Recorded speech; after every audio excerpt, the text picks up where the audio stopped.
Saya dikirimi dua video TikTok oleh seorang teman di Asasi tentang pengajaran oneness yang disampaikan oleh seorang pendeta atau gembala sidang. Teman saya itu juga memberitahu dengan memberi rujukan di Facebook bahwa nama pendeta itu adalah Ruben Marpaung dari gereja GBIS. Tetapi dia menyampaikan ajaran onenessnya itu bukan di Facebook, namun di TikTok. Nah, dua video singkat dari pendeta Ruben Marpaung itu berisi penolakannya terhadap doktrin Allah Tritunggal.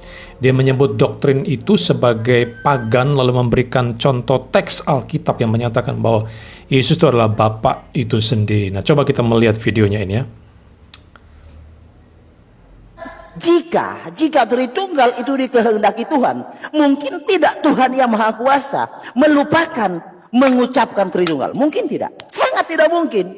Mengapa Tuhan tidak mengucapkan, tidak mengajarkan Tritunggal? Karena Tuhan tidak mengharapkan hal demikian itu. Iya, makanya ada Alfa dan Omega ya Pak. Tidak bermula dan tidak berakhir. Ya, jadi Tritunggal itu kita kalau mau belajar sejarahnya, Tritunggal itu adalah ajaran pagan.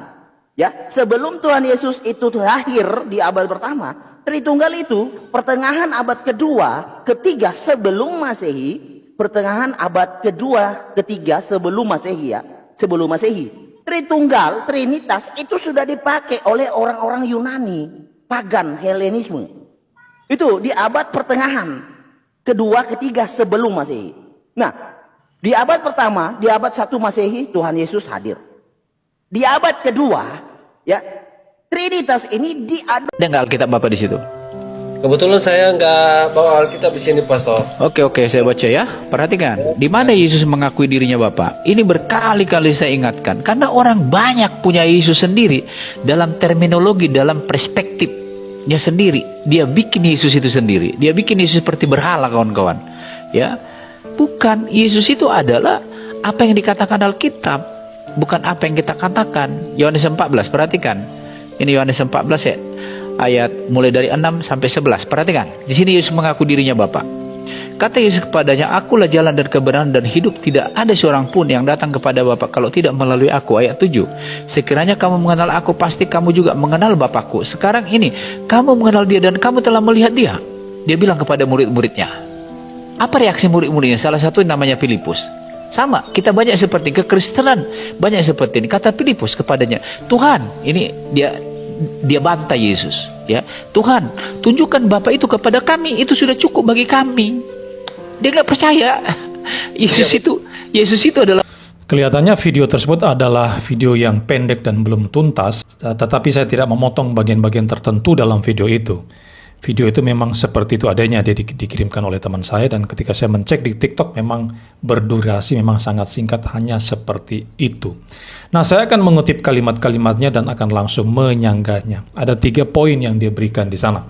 Pertama, pendeta Ruben berkata demikian ya, jika Tritunggal itu dikehendaki Tuhan, mungkin tidak Tuhan yang Maha Kuasa melupakan mengucapkan Tritunggal? Mungkin tidak. Sangat tidak mungkin. Mengapa Tuhan tidak mengucapkan, tidak mengajarkan Tritunggal? Karena Tuhan tidak mengharapkan hal demikian itu. Ini kalimat dari pendeta Ruben, dan tanggapan saya adalah seperti ini. Pendeta itu memberi satu alasan bahwa karena Tuhan tidak pernah mengucapkan Tritunggal, maka ajaran itu tidak benar. Nah, ini argumen apa? Coba, argumen model apa? Lucu sekali argumen ini. Hanya karena Tuhan tidak pernah mengucapkannya, maka Tritunggal itu pasti salah? Bagaimana dengan kata sakramen? Ya, Anda percaya atau tidak? Saya kira pendeta Ruben mempraktekkan baptisan air dan perjamuan Tuhan. Jika ya, bagaimana Anda menggambarkan dua hal itu? Mau pakai istilah apa? Anda punya istilah lain? Jika gunakan istilah sakramen, kenapa pakai istilah itu? Padahal itu tidak dalam Alkitab, padahal itu tidak pernah diucapkan oleh Tuhan. Lalu mengapa Anda menggunakannya? Istilah sakramen itu ada untuk menjelaskan sebuah tanda dari suatu hal yang sakral, yang merupakan perintah khusus dari Allah. Itu mencakup baptisan air dan perjamuan kudus. Memang istilahnya tidak dalam Alkitab, tetapi ajarannya ada, sehingga kita menggunakannya. Nah, ada banyak istilah lain yang juga tidak dalam Alkitab, tetapi kita gunakan, seperti misalnya kata inkarnasi, yang tidak pernah diucapkan oleh Tuhan, tapi kebenarannya itu ada di dalam kitab suci. Demikian pula dengan kata Tritunggal, walau tidak ada dalam Alkitab, namun konsepnya sangat jelas di dalam kitab suci. Jadi tidak adanya sebuah istilah tidak bisa dijadikan dasar bahwa ajarannya pasti tidak ada atau ajarannya pasti salah. Oke? Lalu pendeta Ruben berkata, Tuhan tidak mengajarkan Tritunggal. Tahu dari mana? Nah, itu akan saya jawab di poin yang ketiga. Sebentar. Poin yang kedua, Pak Ruben berkata begini, Tritunggal itu adalah ajaran pagan. Sebelum Tuhan Yesus itu lahir di abad pertama, Tritunggal itu pertengahan abad kedua, ketiga sebelum Masehi, Tritunggal sudah dipakai oleh orang-orang Yunani, pagan Helenisme. Di abad pertama Tuhan Yesus hadir, di abad kedua Trinitas diadopsi. Kalimat pendeta Ruben itu akan saya jawab seperti ini. Kalau dikatakan Tritunggal itu adalah ajaran pagan, ya siapa saja itu bisa mengklaimnya. Setiap orang punya kebebasan untuk mengklaim sesukanya sendiri. Saya juga bisa mengklaim mengatakan bahwa ajaran oneness Anda itu adalah ajaran kafir. Mau apa Anda? Saya bebas mengklaim. Setiap orang bebas menyampaikan pendapatnya. Tetapi yang terpenting adalah apakah klaim-klaim itu sesuai dengan kitab suci atau tidak. Di situ poinnya. Oke, dikatakan bahwa Tritunggal itu nyontek atau mengadopsi ajaran dalam dunia kekafiran, ajaran paganisme ya. Itu sebetulnya bukan hanya terkait dengan orang Yunani seperti yang dikatakan oleh pendeta Ruben itu, tapi ada juga yang mengkaitkan dengan konsep Trimurti dari Hinduisme dan sebagainya. Ini tentu saja klaim kosong tanpa dasar sama sekali. Argumen semacam ini sama dengan yang dilontarkan oleh para saksi Yehova. Lalu para polemikus Muslim juga mengatakan demikian. Apakah mungkin Pak Ruben mengadopsi dari mereka? Ya. Nah, pendeta Ruben harus tahu dulu doktrin Tritunggal itu bagaimana, penjabaran itu seperti apa. Saya khawatir pendeta Ruben ini belum paham apa itu Tritunggal sebenarnya. Lalu juga bahkan tidak paham mitologi Yunani dan Trimurti itu seperti apa. Lalu dengan ketidakpahamannya itu dia kemudian membuat karikatur, kemudian menyerang doktrin Allah Tritunggal. Nah, bagaimana ajaran Tritunggal itu? Tritunggal berarti hanya ada satu Allah di dalam tiga pribadi ilahi yang berbeda, tetapi ketiganya sehakikat dan setara, sederajat. Inilah pengertian Tritunggal. Nah, silakan tunjukkan agama atau kepercayaan mana yang sama dengan hal itu.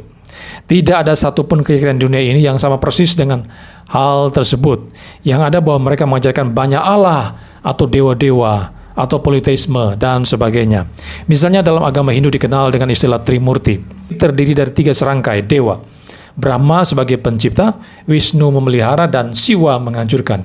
Jadi masing-masing itu punya pekerjaannya atau karyanya sendiri-sendiri. Tetapi dalam Tritunggal, ketiganya baik Bapa, Anak, dan Roh Kudus itu bekerja bersama-sama. Misalnya kalau dalam Trimurti, yang mencipta itu hanya Brahma. Maka dalam Tritunggal ketiga pribadi itu baik Bapa, Anak, dan Roh Kudus terlibat di dalam penciptaan. Teks yang mengindikasi hal tersebut sudah dalam Kejadian pasal 1 ayat 26 misalnya. Kita, kata ganti orang pertama bentuk jamak gitu ya. Nah, ini baru satu aspek. Belum lagi jika kita melihat sisi yang lain, misalnya ada teori yang mengatakan bahwa Trimurti itu mirip dengan Sabellianisme yang ajarkan ada 3 manifestasi atau perwujudan dari satu oknum atau satu hal yang sama. Ini tidak cocok dengan Tritunggal yang menegaskan ada 3 pribadi yang berbeda. Trimurti Hinduisme tidak sama dengan Tritunggal. Sama halnya dengan konsep 3 dewa utama dalam mitologi Yunani. Ada Zeus, Poseidon, dan Hades. Itu juga pasti berbeda dengan Tritunggal. Karena ada semacam subordinasi di antara para dewa itu. Ada yang lebih kuat di antara yang lain, ada yang terkuat di antara dewa-dewa yang lain. Kemudian mereka memiliki permulaan, misalnya Dewa Zeus yang diyakini sebagai para raja para dewa, dia justru dilahirkan dan merupakan anak dari Kronos dan Rhea. Zeus bahkan menikah, memiliki hubungan dengan banyak wanita, dan memiliki banyak anak. Nah, ini semua bukan penggambaran tentang Allah Tritunggal. Allah Tritunggal adalah 3 pribadi yang setara di dalam kekekalan, setara dan kekal, tidak memiliki permulaan, tidak bersubordinasi, dan bukanlah sebuah keyakinan politeisme, karena hanya ada satu Allah yang esa. Lalu, sejak kapan Tritunggal itu diajarkan? Pendeta Ruben berkata bahwa itu diadopsi dari ajaran pagan pada pertengahan abad kedua atau ketiga Masehi. Nah, tentu saja ini adalah berita hoax, karena Tritunggal sudah ditegaskan sejak dini, bahkan mulai dari pasal pertama di kitab pertama dalam Alkitab, ya, Kejadian 1 ayat 26, Kejadian 19 ayat 24, dan sebagainya. Nah, kitab Kejadian itu ditulis sekitar tahun 1400-an sebelum Masehi. Ini berbeda ribuan tahun dengan konsep orang Yunani itu. Bahkan kejamakan tertentu dalam diri Allah sudah dinyatakan ketika penciptaan manusia itu dimulai. Jadi tidak benar kalau dikatakan gereja baru mengadopsi Tritunggal di abad kedua, keempat, dan seterusnya. Nah, masalahnya Pendeta Ruben pasti akan mengatakan, oh Anda itu salah memahami Kejadian 1:26. Oh Anda itu salah memahami Kejadian 19:24. Itu bukan bicara Tritunggal. Oke, jika demikian silakan Bapak Pendeta sampaikan apa makna kata kita, bentuk jamak di dalam Kejadian 1:26 itu. Dan bagaimana dengan penggambaran seakan-akan ada dua Yahweh di dalam Kejadian 19:24? Apa makna semuanya itu? Tetapi saya bisa pastikan bahwa secara historis apa yang disampaikan Pendeta Ruben itu pasti salah, karena mitologi Yunani yang dia gunakan termasuk Trimurti dan sebagainya itu sama sekali tidak memiliki keterkaitan, sama sekali tidak berhubungan, sama sekali tidak sama dengan doktrin Allah Tritunggal. Yang ketiga, Pendeta Ruben berkata begini, di mana Yesus mengakui dirinya Bapa?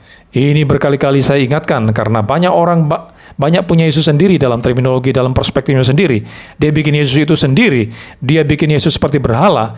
Yesus itu adalah apa yang dikatakan Alkitab, bukan apa yang kita katakan.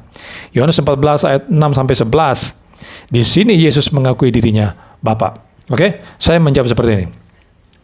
Pendeta Ruben menggunakan Yohanes pasal 14 ayat 6-11. Ya, ini memang adalah salah satu teks andalan para Wanes, para bidat Sabellianisme.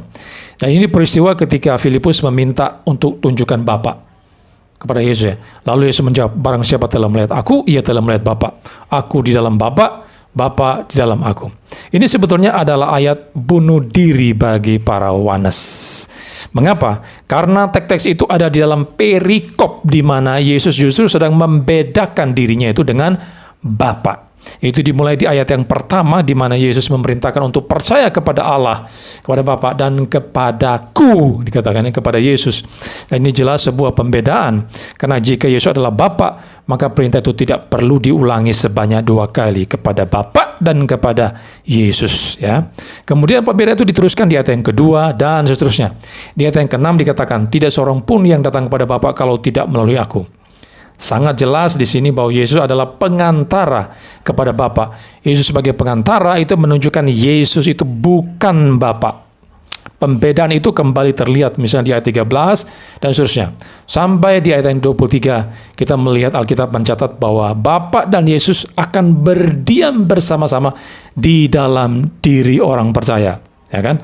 Ada kata kami di sana, bentuk jamak untuk Bapa dan Anak. Itu dari kata Yunani eleusometa. Kami datang, eleusometa. Itu kata benda orang pertama, bentuk plural, bukannya tunggal. Jadi Yohanes pasal 14 sama sekali tidak mendukung posisi Pendeta Ruben. Lalu apa artinya kalimat sekarang ini kamu mengenal dia dan kamu telah melihat dia, ayat 7 ya. Lalu barang siapa telah melihat aku, ia telah melihat Bapa, ayat 9. Itu menunjukkan bahwa Bapa dan Anak atau Yesus adalah satu di dalam esensi. Yesus ingin memberitahu muridnya bahwa ada kesatuan di antara Bapa dan Anak. Jadi itu tidak bicara pribadi.